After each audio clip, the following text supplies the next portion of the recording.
우크라이나 전쟁이 시작된 지 어느덧 100일을 훌쩍 넘겼습니다. 하지만 돈바스와 헤르손을 중심으로 치열한 격전이 벌어지고 있습니다. 여러 오신트들을 통해 전황에 대한 보도가 계속해서 흘러나오고 있는데요. 그런데 한 가지 신기한 점이 있습니다. 민간인에 불과한 오신트들이 어떻게 이렇게 많은 정보원을 가진 대형 언론사들보다 빠르고 정확하게 전황 분석을 할 수 있는 것일까요? 사실 여기에는 일반인들이 모르는 비밀이 숨어져 있는데요. 바로 공개된 계기정보 피신트와 영상정보 이민트 덕입니다. 가장 대표적인 사례가 나사가 제공하는 자원관리를 위한 화재경보체계 FRMS입니다. 흔히 파이어맵이라고 부르는데요. 나사가 제공하는 위성들이 화재 상황을 분석해 정보를 제공하는 사이트입니다. 이 사이트를 통해 전 세계의 화재 현황을 파악할 수 있는데요. 이는 달리 말해 폭격이나 공습으로 인한 화재를 볼 수도 있다는 말입니다. 지금 보시는 돈바스 지역의 사진이 좋은 예시입니다. 보시다시피 화재 발생 구역을 통해 전선의 흐름을 대강이나마 유추할 수 있습니다. 여기에 더해 민간 회사들이 운영하는 상업위성을 함께 사용할 경우 매우 정확하게 전황을 파악할 수 있게 되는데요. 그래서 민간 조직 또는 개인인 오신트가 언론사나 정부 같은 대형 기관에 맞먹는 엄청난 속도로 정보를 전달할 수 있게 된 것이죠.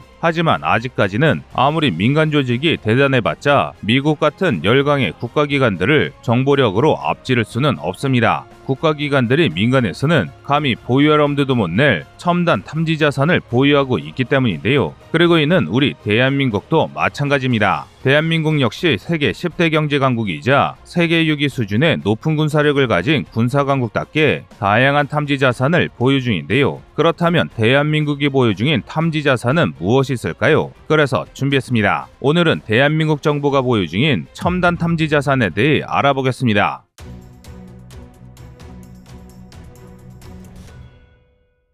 전쟁에서 가장 많이 볼 수 있는 것은 화염입니다. 폭발성 화기가 전장의 주역이 된 이래 치솟는 불길 없이는 전쟁을 설명할 수 없을 정도인데요. 그래서 굳이 이번 우크라이나 전쟁이 아니더라도 현대전에서 화염을 탐지할 수 있는 능력은 굉장히 중요합니다. 이를 증명하는 것이 우리 군이 보유 중인 신형 백두정찰기입니다. 신형 백두정찰기는 지난 2021년 12월 17일부터 카이가 방위사업청과 계약을 체결해 개발 중인데요. 2026년 말까지 총 8,700억 원을 투입해 전자정보 엘린트와 통신정보 코민트 그리고 계기정보 피신트 기능이 탑재된 4개의 신형 백두정찰기를 확보하기로 결정했습니다. 이 중 피신트가 굉장히 색다른 기능인데요. 미사일이나 방사포 등의 발사 화염을 추적해 발사 원점을 확인할 수 있는 화염 탐지가 가능합니다. 따라서 모든 신형 백두정찰기가 도입될 2027년 이후부터는 북한이 미사일 도발을 할 경우 즉각적으로 발사 원점을 추적해 반격을 가할 수 있게 됩니다. 이는 정말 놀라운 기술을 한국이 확보하게 되는 것입니다. 그런데 통신정보와 전자정보 수집 기능은 더 대단합니다. 사실 일반적인 국민들의 시각에서는 아무래도 이지스함이나 KF-21 보라매 같은 공격무기가 중요한 무기라는 인식이 강합니다. 그러나 아무리 공격무기가 훌륭하다 하더라도 적의 정체를 제대로 파악할 수 없다면 이는 아무런 소용이 없습니다. 그런 면에서 통신정보와 전자정보의 독자적인 수집은 그 어느 탐지자산보다 굉장히 중요한 것입니다. 적의 무기가 사용하는 전파의 주파수, 자주 사용하는 신호 패턴 등 꾸준히 드러나는 정보를 수집해야 전시에 습득된 정보들을 통해 적의 무기가 무엇인지 판정하거나 적의 전파를 교란할 수 있기 때문입니다. 특히 최근 주목받고 있는 전자전에서 이 전자정보 수집이 굉장히 중요한데요. 일례로 미국의 경우 자국산 전자장기 E-18G 그라울러를 해외에 수출한 적은 있어도 전자전포들을 사용하는데 필요한 전자정보를 타국에 넘긴 적은 없습니다. 즉 전자전의 무기체계도 중요하지만 더욱 중요한 것은 그동안 수집한 전자정보라는 것입니다. 이 때문에 이렇게 훌륭한 백두정찰기가 있다고 하더라도 백두정찰기만으로 모든 정보를 해결할 수 있는 것은 아닙니다. 뿐만 아니라 전자정보는 단순히 기술을 확보했다고 얻어지는 것이 아닙니다. 수년 또는 수십 년에 걸쳐 각 나라의 무기에 대한 전자정보를 수집해야 합니다. 이 때문에 등장한 것이 영상정보 이민트입니다. 이는 적의 실제 움직임을 파악하고 감시할 수 있는 영상정보를 뜻하는데요.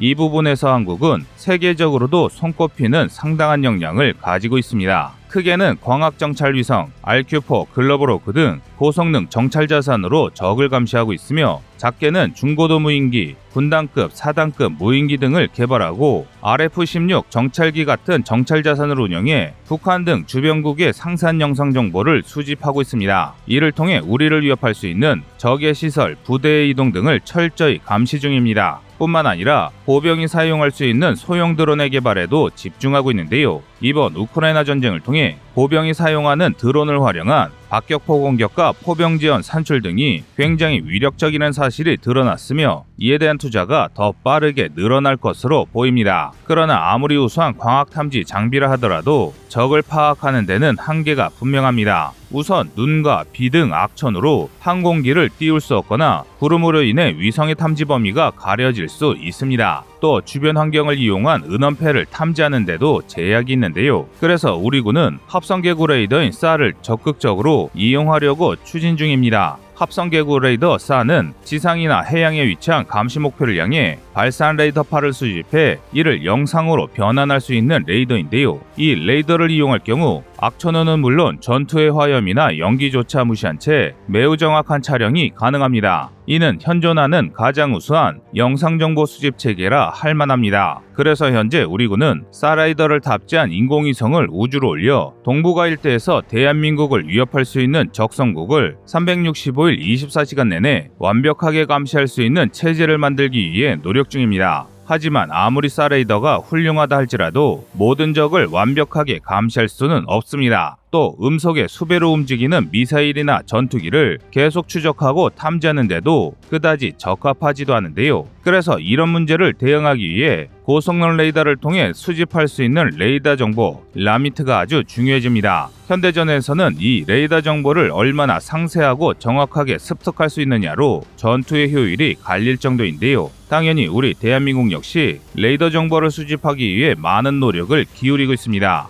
이스라엘로부터 도입한 슈퍼그린 파인 레이더는 탄도미사일까지 추적할 수 있어 한국은 이런 첨단의 고성능 레이더를 배치하는 한편 신형 대포병 레이더나 천궁2 중거리 지대공 미사일을 유도할 레이더 등 국산 레이더의 질과 수량을 빠르게 개선 중인데요. 특히 국산 레이더의 개발과 배치에서 많은 성과를 거두고 있습니다. 가장 핵심적인 발전은 소자의 국산화와 증폭기의 개량입니다. 현재 가장 우수한 레이더로 지목되고 있는 것은 갈륨 계열 소자를 사용하는 능동위상 배열 레이더 A사인데요. 이지스함, 전투기, 지대공 미사일 등 요즘 개발되는 무기들에 탑재되는 레이더는 전부 A사 레이더라고 해도 과언이 아닐 정도입니다. 하지만 그럼에도 불구하고 불과 수년 전까지 한국은 A사 레이더를 외국에 의존했어야 했습니다. 레이더 자체를 설계할 수 있는 기술이 없는 것은 아니었습니다. 윤영하급 유도탄 고속함에 배치한 SPS-540K처럼 우수한 함선용 대공 레이더를 개발할 정도로 수준이 높은 기술을 보유하고 있었는데요. 하지만 레이더의 핵심 부품인 진행파관 전력증폭기 TWTA를 독자적으로 생산할 수 없었습니다. TWTA는 공급받은 에너지를 고출력 레이더 빔으로 전환해 레이더가 작동하도록 하는 핵심 장비인데요. 이 TWTA를 독자적으로 생산할 능력이 대한민국에게는 없었던 것이죠. 이로 인해 독자적으로 설계한 레이더임에도 불구하고 부품을 기다리다가 수개월씩 수리가 지연되는 황당한 일들이 일어나기도 했는데요.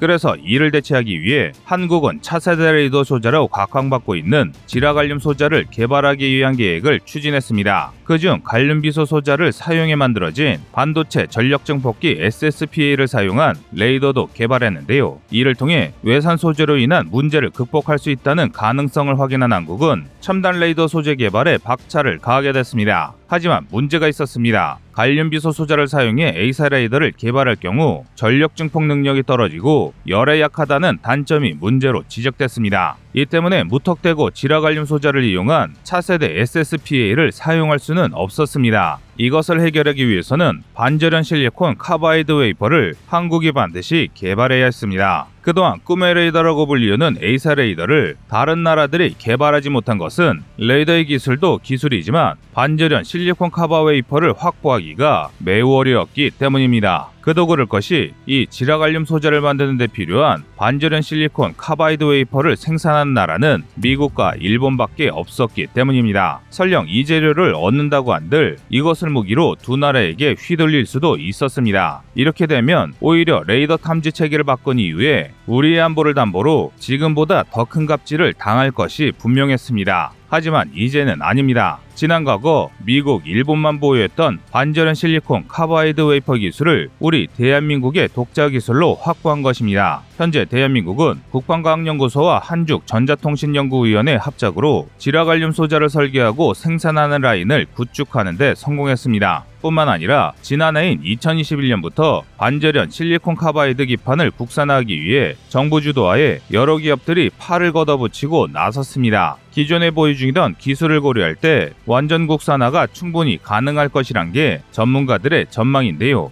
이에 따라 우리 레이더 기술이 빠르게 발전 중입니다. 특히 대스텔스 레이더 분야의 발전이 눈부십니다. 최근 한국은 스텔스기의 항적을 추적할 수 있는 저주파 레이더와 스텔스기에 반세된 아주 미약한 수준의 전파조차 크게 증폭시킬 수 있는 고이득 L밴드 레이더의 개발을 빠르게 진행 중입니다. 이 둘을 합쳐 사용할 경우 스텔스기를 탐지하고 추적할 수 있는 차세대 군용 레이더를 개발할 수 있게 됩니다. 심지어 소형화도 그리 어렵지 않습니다. 만약 우리 군이 대스텔스 레이더를 개발한다면 이를 KF-21 보라매 같은 국산 플랫폼에 탑재해 우리 군의 전력을 빠르게 강화하는 것도 충분히 가능하다는 것입니다. 부디 우리 연구진의 노력이 좋은 성과를 맺었으면 좋겠습니다. 지금까지 한국의 여러 탐지 자산의 종류와 그 수준에 대해 알아봤는데요. 사실 대한민국의 탐지 역량은 세계 어디에 내놔도 자랑스러울 정도로 우수합니다. 하지만 일부 잘못된 매체 전달로 우리의 탐지 역량이 떨어진다고 생각하시는 분들이 많습니다.